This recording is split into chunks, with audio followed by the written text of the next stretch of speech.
ey, Hall of Fame, alle. Zappa, Pink Floyd. Alle haben Bands, ich hab CD Player. Das ist geil. Erstmal vielen Dank, bevor ich überhaupt anfange. Ich habe damals vor ein paar Jahren gesagt, es waren alle Zweitspieler, gesagt, wir machen das Ding voll, es ist ausverkauft. Vielen Dank, Dortmund, wirklich. Geil! Geil, das ist echt geil.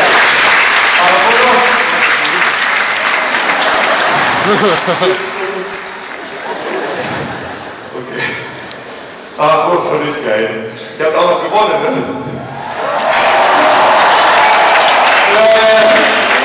Gott sei Dank bin ich kein Hoffenheim-Fan, aber ihr habt es wahrscheinlich gedacht. Das ist dagegen, macht mir nichts. Hauptsache ihr gewinnen, ihr seid gut drauf. Das wäre scheiße für mich, wenn ich hier auf die Bühne komme. Scheiße verloren, Dortmund. Jetzt müssen wir noch beim Türken lachen. Wer ist alles auf Dortmund? Guck mal, wer ist jetzt hier? Naja, aber gar nicht so viel, wie ich gedacht habe. Also, wahrscheinlich sagen sich einige Dortmunder, ach, vor die Haustür gehe ich nicht. Türken haben wir genug. Was soll ich für einen bezahlen?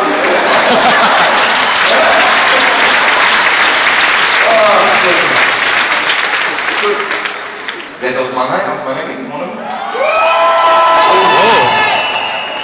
Hoffenheim war noch. Ja, kann man jetzt machen. In der Muppet Show sitzen sie. Ihr habt wirklich eine der schönsten Arenen, wirklich. Dabei heißt es immer noch bei euch Halle. Aber das ist eine Arena, das ist ein Wahnsinn. Man fühlt sich hier gut, wie Fotos will ich machen? Bis die Hose auf ist, ne? Ruhrpott. Bist du bekloppt, ne? Ganz so geile Sätze. Bist du bekloppt? Boah! Wie sagt ihr zu Pipi machen? Wie? Ist? Ihr seid schon ordinär, ne? So einfach so. Ihr sagt Frunze, ne? Gestern, ne, wo war das? Doch, in Koblenz. Da haben die mich verarscht. Ja, ihr habt mich ganz schön verarscht. Jetzt pass auf. Ich kenne mich ja nicht in allen Dialekten aus. Habe ich gefragt in Koblenz, was heißt Pipi machen? Ne? Und dann sagen die zu mir Buje. So. Ja, ich weiß, warum ihr jetzt so abgeht da innen. Und ich sag die ganze Zeit, ja, gehst du gerade Bujen und so weiter.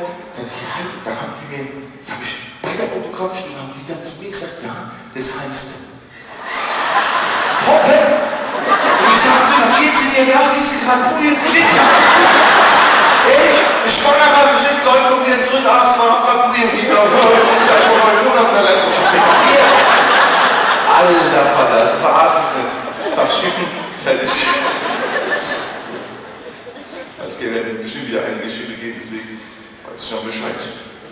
Wie viele Türken haben wir heute Abend? Oh, mal die Deutschen Zeig mir mal, wie gesagt, Polen machen wir nicht. Gut. Nee, der Techniker ist aus Polen. Falls jemand zum ersten Mal bei mir ist, wenn ich Pole sage, ist der Techniker. Ist ein ganz lieber, keine Angst, fällt mein Auto, kommt zurück. Also, so macht er. Ja. Nee, ist schon wirklich zu integriert. Ja, wie heißt du? Wie heißt du? Sag mal. Osman. Das ist so geil. Das ist die Hand. Das ist so geil. Osman. Pole, wie schaust du? Der hört. Gibt's deine Frau, Osman? Nee, sitzt halt da. Bist verheiratet? Schwul? Es gibt auch türkisch Schwul. Die geben es nicht zu. Ja, ist gut. Ich bin halt gut drauf, ich hab nichts genommen, aber Dortmund ist einfach geil. Einfach geil, es kommt einfach, ich hab nicht angefangen.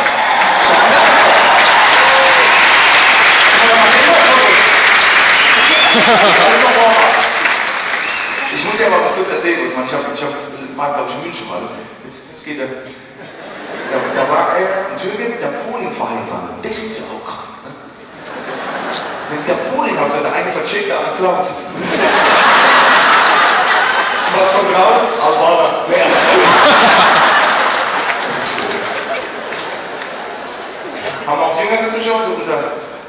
tschüss. Aber unter so 12-Jährige oder ganz junge muss ich achten und der ist ganz schön drauf. Dich nicht, dich erwischt. Wie alt bist du? 13, okay, Entschuldigung. Wie heißt du? Was? Man sagt denn was? Wie bitte, Herr Türke? Das wird zum Schwupp und was? Es wird glaubt auf die Fresse, Junge. 13, wie heißt du? Wie? Noah.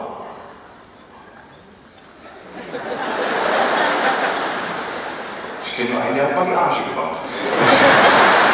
Das war so klar. Vater dabei, Mutter? Guck mal, ich sag Vater dabei, ich sag den nächsten macht das so. Das ist die neue Generation. Ich habe mal 12-Jährigen gehabt, ne? Vorne erste Reihe. Ne? Irgendwann während des Programms holt der aus seinem Rucksack so ein Playstation raus. Was macht der jetzt? Ehrlich? Das muss ich mir vorstellen. Der holt Playstation und guckt mich so an, so nach der Motto, Scheiße, der Typ bewegt sich nicht so, wie ich es will. Also ich bin echt, für alle jungen Zuschauer, ich bin echt, so 3D-Türke gibt's nicht. Haben wir Aussehprobleme? Schau mal, diese Ring. Oh! Guck mal, der eine ist so die Faust, der. Wo? Du bist Ossi? Wo? Du? Ja, Entschuldigung. Ja. Ich will aus statistischen Gründen stehen, mal wissen, wie du heißt. Jenny! Mandy auch selber gewiss. Mandy heißt du!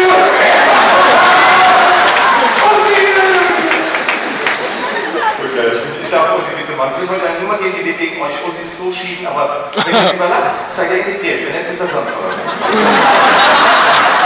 Nur schon vorwarnen.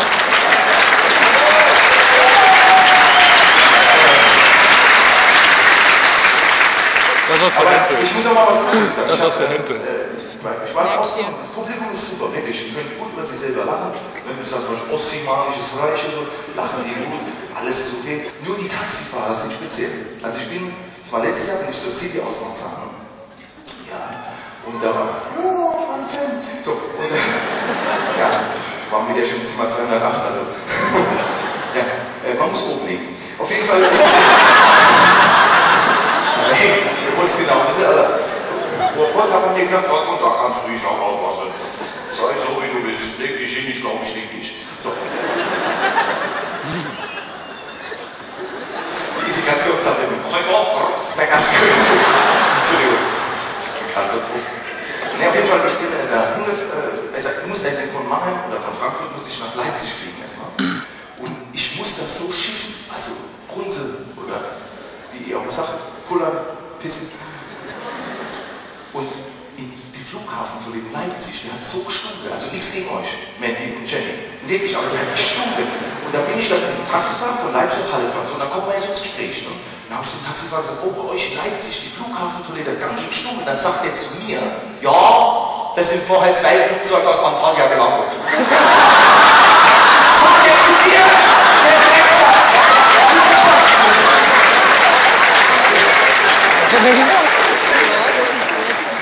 Da habe ich erstmal die Kursstraße. Hier, das ist Antalya gelandet. Dann fahren wir so weiter in Halle, da sind nicht so viele Türken wie hier aus Frankfurt. Kaum Türken. Dann sagt der Türken, habt ihr hier keine? Dann sagt der ganze Türken zu mir, schau uns mal einen Spiegel.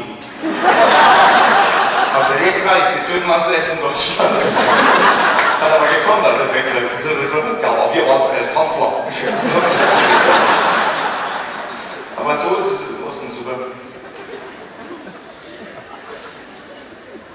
Man liest auch viel Zeit unterwegs und fragen auch mich viel per E-Mail. Wie ist das so? Ich kenne ja euch, ich kenne ja alle Gesichter von euch. Ich bin ja Facebook-sichtig. Facebook, Alex sicher, ich kenne mich, deine Frau hat auch schon geschrieben. Nee.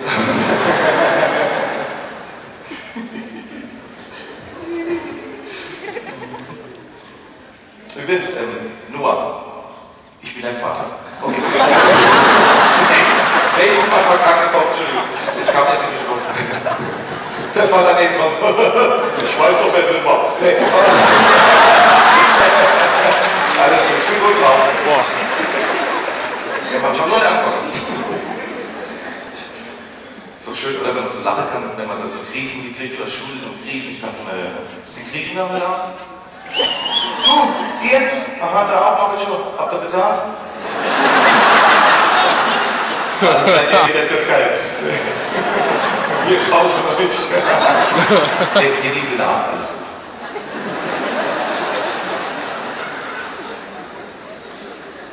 Ich kriege manchmal schon komische E-Mails auf Facebook oder so von euch, brutal, Dortmund, ehrlich. Also, über die Haare, da möchte ich nichts mehr anfangen. Ich bin 14 Jahre auf der Bühne, ich habe Texte. Und da kommen Frauen, die immer wieder dieselbe Frage stellen. Was für Haare haben Sie? Haben Sie Extension?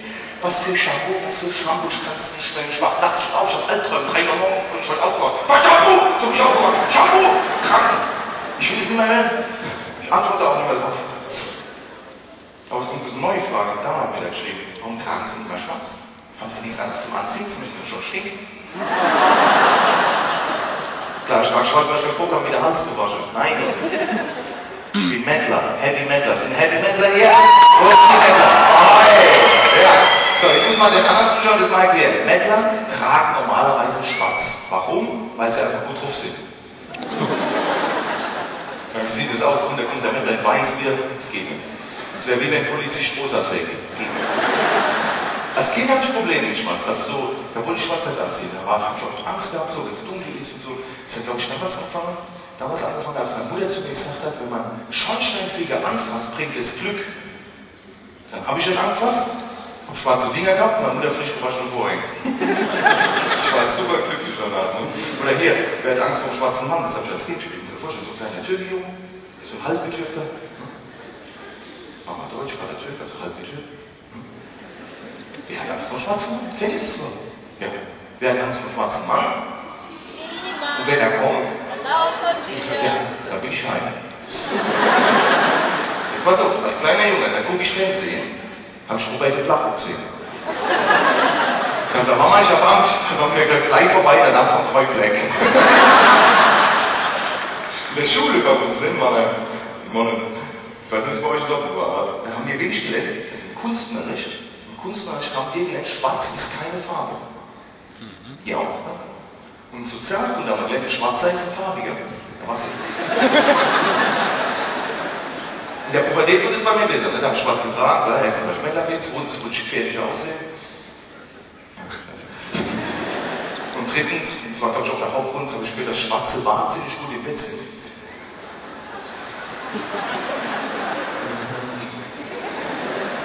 Das gibt es dazu, es hat nichts genützt. Ich habe eine Mama, die ist katholisch, ich muss ehrlich sein, ich habe mit 21 mein erstes Rendezvous am Telefon. Ich habe es gemacht, Dortmund 090. Aber ich war so naiv, ehrlich, ich habe dort angerufen, Achtung, und die so, und ich so, hallo. Ich war nicht bereit für dich, ich habe nur mein kleines schwarzes Sachen. Boah, hab ich sofort aufgelegt. Da kamen alle wieder Ängste hoch, die ganzen Ängste. Jetzt könnten wir schwarze sagen. Kannst du ein großes Schwarzes? Ich weiß, warum du so laut lachst davon. Du weißt, wovon ich rede. Was macht das große Schwarze? Fressen große, schwarze, kleine Fleischfarbe? Da steckst du nicht mit. Ich meine, jeder wird sein Problem heute anders lösen. Ne? Ich meine, ich habe die Schwarzphobie überwunden. Ne? Jeder von meinen Kreaturen wird sein Problem anders lösen. Hier zum Beispiel, der Harald, der hat ein ganz komisches Problem gehabt.